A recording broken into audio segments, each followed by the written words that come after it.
Hey everyone, you're welcome to IfeomaSpeaks. My name is Ifeoma Chibogu, and today with me on IfeomaSpeaks, I have the dignified presence of somebody who is father to many, role model to many, and mentor to many, including my humble self. I'm actually very excited, and I'm sure you'll like to meet him. He's no other person than Apostle Dr. HAYFORD Alile. He was the Director General and Chief Executive of the Nigeria Stock Exchange. He has been on the board of the Central Bank of Nigeria. He has been on the board of the Nigerian Security Printing and Minting PLC.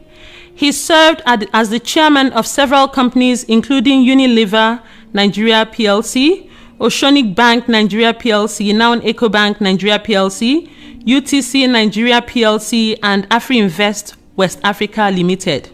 He is life member of the Nigerian Economic Society. He is a fellow of several professional bodies including the Nigeria Institute of Management, Institute of Directors of Nigeria, and Chartered Institute of Secretaries and Company Administrators. Apostle Alile holds the honorary degree of Doctor of Science from Benue State University, Makurdi, Nigeria. He is a recipient of the Nigeria National Honor Awards of the Officer of the Order of the Federal Republic of Nigeria and National Productivity Order of Merit. Apostle Alile was the Secretary General of the then National Union of Nigeria Students and the Treasurer Trustee of the Nigeria Olympic Committee. He has authored several books in management development in Nigeria and on the capital market. He is happily married to a beautiful, elegant woman, and they are blessed with lovely children.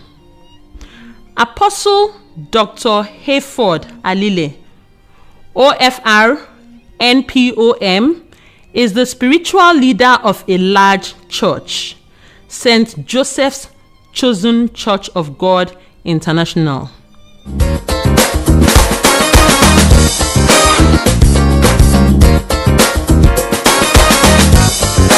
Welcome back. My name is Ifeoma Chibogu, and this is IfeomaSpeaks. And with me today on IfeomaSpeaks, like I told you earlier, I have the dignified presence of Apostle Dr. HAYFORD Alile, OFR, NPOM. Apostle sir, you're welcome to IfeomaSpeaks. Thank you very much. We're going to be talking about prevailing issues. The first one that comes to mind is same-sex marriage. Before, it was a taboo to talk about it or even discuss it. In fact, it was unthinkable, it was unheard of. But these days, even pastors are getting engaged in it, and it is being accepted, it's acceptable, it's becoming a norm. Adam is getting married to Steve, and Eve is getting married to Adama. I don't know, sir, if you have anything to share with us on that. To a certain extent, the subject is of increasing concern to some of us. But look at the population, almost 7 to 8 billion human beings. Yes, sir. Well, I would say that people have access to the communication lines, Yes, who read and write.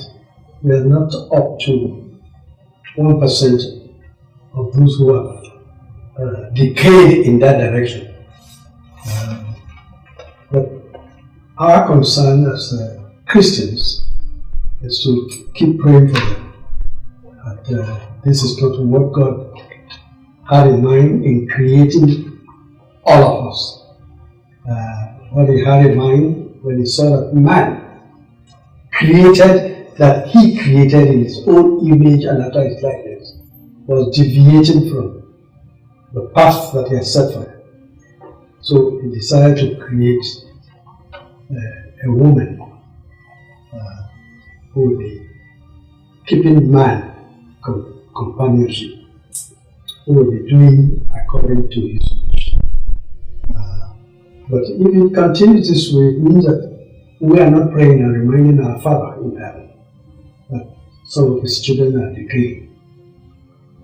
I think I like the use of the word decay. I find it rather interesting. Okay, so if we see homosexuality as decay and pastors are engaging in it, how do we communicate to their flock? How do they know that it is wrong, that it's not acceptable? How do we now get people to know that something is not very right with that kind of lifestyle? Well, what we are doing now, recording the views of people who are opposed to that lifestyle, is a way. Yes, sir. I hope that they will view this recording. Yes, sir. And reflect it in their minds, read the pathway that God has established for us through his book, the Holy Bible. Chapters 1 and 2 and 3 of the Holy Bible, the first 3 chapters of the book of Genesis. Yes, sir. How we came about. Yes, sir. Talked about this issue and how God created man and woman to be able to replicate what God has put in Adam and Eve, and from there carry on. And as we read through this, reflect on it again, I'm quite sure a lot of people have allowed themselves to be decaying and turn around. Yes, sir. Thank you very much. And hopefully, a lot of people will get to watch this, and the revolution will start from here. And that so many people will begin to have a paradigm shift. Thank you very much, sir. I have a second question, and it's on tithing. It has actually been quite controversial lately. And people are now wondering whether to tithe or not. They are not very sure what is right and what is not so right. Well, the Lord God did not, after creating the universe, he looked at what he created on earth and he says, they are all good. But he is going back to his heavenly palace and would like somebody to supervise what he has already created. And he looked at us, they are good, and we will need for them to have the resource for the supervision exercise. Okay. And that means all the trees he created will bear fruits, and those fruits will be harvested by some people to generate both fruits and money to do the work of catering, nourishing all the things that he has, and replenishing all the things that he has created. And he says, okay, after creating man, man shall earn money from all the productive people, animals, fish, birds that he has already created. And how do we set up a cycle of utilization and nourishing and replenishing? And he says, okay, man who has done well in his kingdom, he will bless them. Out of that blessing, 10% will be for me, God. And that 10% will be made available to his instruments, priests, the clergymen, which they can use in expanding his kingdom. So that some of us who are clergymen will not work for 12 by 7. Whatever they harvest take 90% of it to expand the church. He, the Almighty God, will use 10% to nourish his instruments and also to test out whether those he has blessed or harvested are gracious enough to come back to he, the Creator, and say, thank you, sir. Here is a portion of what you have paid into me. And that's what he called tithe, 1/10 of your revenues. And I will tell you, I'm an example. When I was working in the world, as God promised me, I was right straight on top of issues of production machines, of the world production machines. But when I compare my living and lifestyle of the past, when I was working, compared to today, when I look up to God for my daily bread, I feel more comfortable today. Enjoy a lot of good things because they're coming straight from the hand of the Master. And I believe every Christian who emulates those things that are spelled out in Malachi, yes. Book of Malachi, Yes, sir.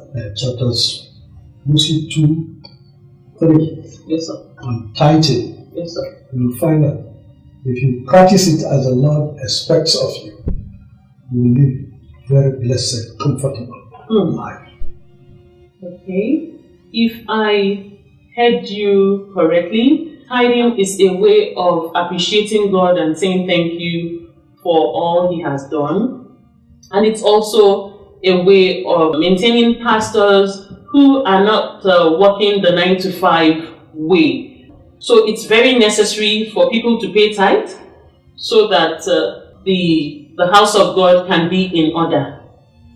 All right, we have heard it from Apostle Dr. HAYFORD Alile. This is a different view on some of the things we've heard, because we've heard that tithing is not of God, we've heard that it is not biblical, and so many people have faulted the scriptures in Malachi. Thank you very much, sir, for the answers to the questions. We really appreciate your wealth of experience. And well, viewers, before we go on to the next question, we'll take a short break. Don't go away, we'll be right back. Thank you.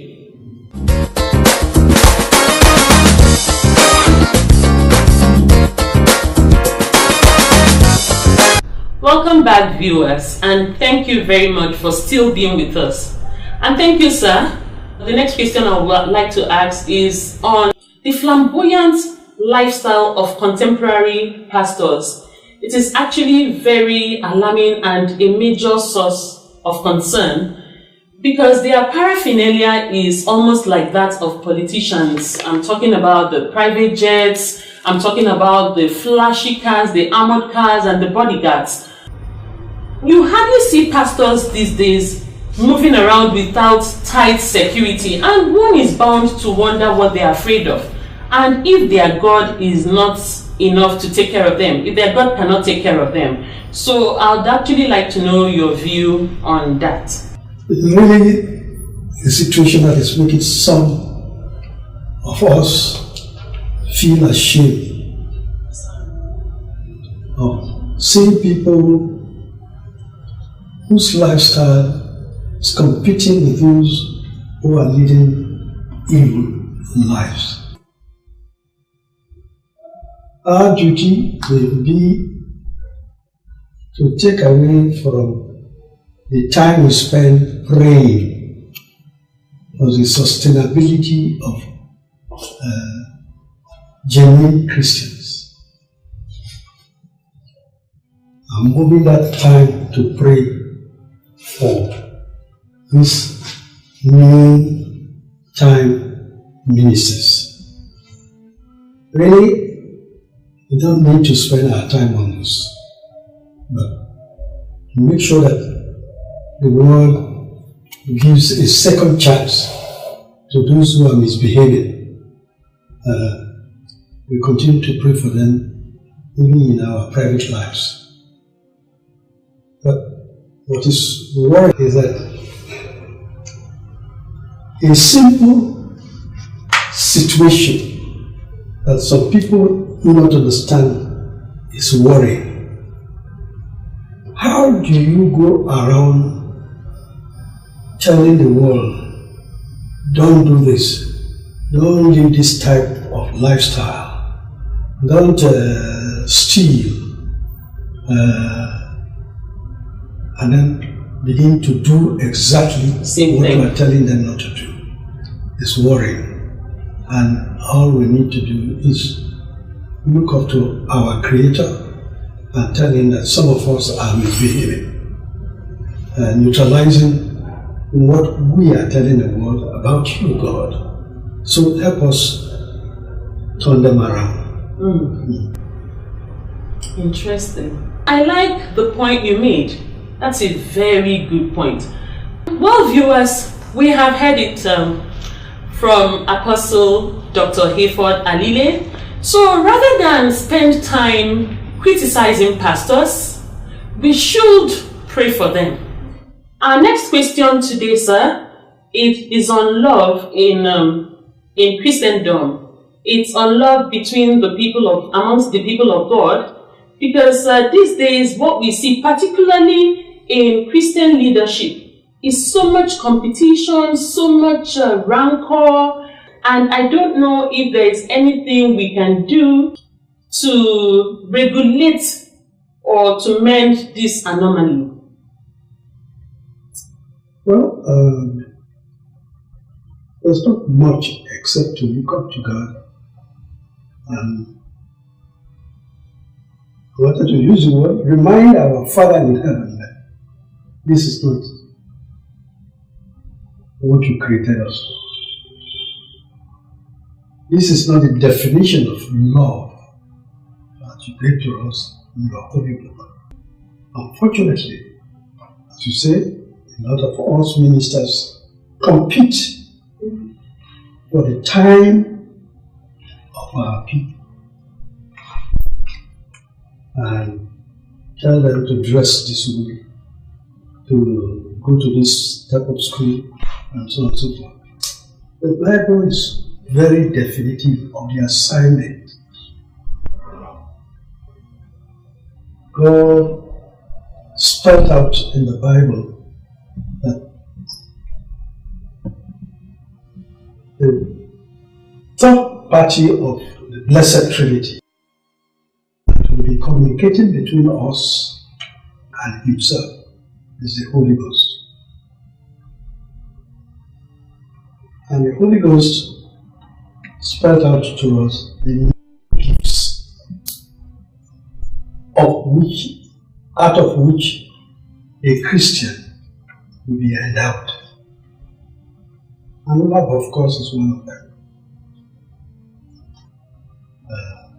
In practice, God expects each and every one of us to focus our mind and our attention on how best to love our neighbors.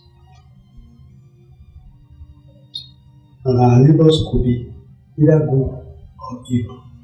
Your duty is not to find out whether he's evil or this. Your duty is to love such a person. For example, you know that your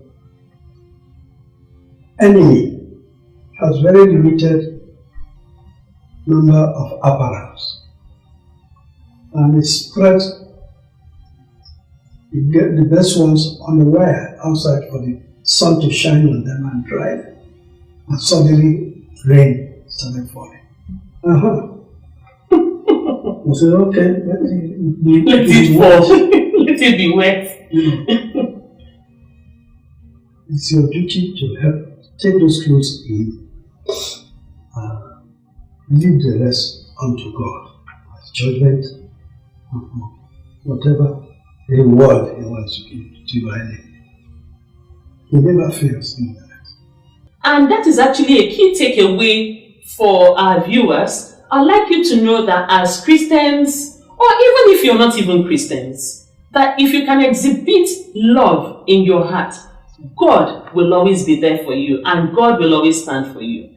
I'd like to know if there's anything else you want to tell us, any other experience you want to share, anything you want to throw light on, a word for the audience. They'll want to get to know one or two things about you, sir.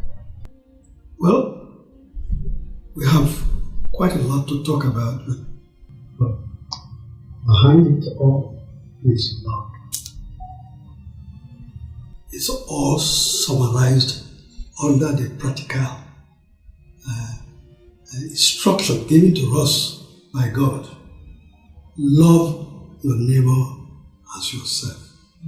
Love God in all that you do. And all these questions are all roped under that love in doing exactly what God asks you to do. He says, pay your tithe. You can't sleep on two beds in one night. If you have to, wake up from one bed to the other one, you will not sleep. You can't drive two cars at the same time. God knows your need and your desire. He will always meet you at the point of your request. If you can eat one bowl of rice, why are you stealing from the others and making your table four bowls? You cannot eat all of them. So, love yourself. Don't overeat. And don't steal from others. Once you know how to love yourself and preparing yourself for salvation, apply that same love to your neighbor. It must come from inside you. To love your neighbor. Brethren, we've talked for almost half an hour, and all that we are saying is still just 1% or less than 1% of what is contained in the guideline that God has given to us here in the Bible. Read and apply all the practical things of love in this Bible to yourself, to God, relationship with you, God's relationship with you. And when you do so, salvation is assured. Thank you very much. Thank you very much, sir. God bless you. Well, viewers, I am still IfeomaSpeaks, and this is still IfeomaSpeaks. Do subscribe to IfeomaSpeaks and follow us on all social media platforms. I'd like you to remember that life is meaningless until you find your purpose. And today, I want you to know that that purpose is to love yourself, love your neighbor, and love God with all your heart.